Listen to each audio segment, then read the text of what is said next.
قال النبي صلى الله عليه وسلم: إن الله اصطفى من الكلام 4: سبحان الله، والحمد لله، ولا إله إلا الله، والله أكبر.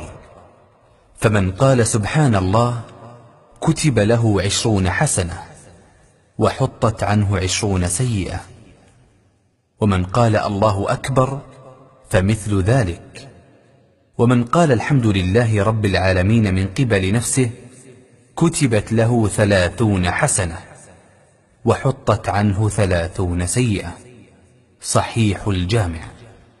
قال النبي صلى الله عليه وسلم: من قال لا إله إلا الله وحده لا شريك له، له الملك وله الحمد، وهو على كل شيء قدير 10، كان كمن أعتق 4 أنفس من ولد إسماعيل. رواه مسلم. قال النبي صلى الله عليه وسلم: لقيت إبراهيم ليلة أسري بي فقال: يا محمد، أقرئ أمتك مني السلام، وأخبرهم أن الجنة طيبة التربة عذبة الماء، وأنها قيعان، وأن غراسها سبحان الله والحمد لله ولا إله إلا الله والله أكبر. صحيح الكلم الطيب.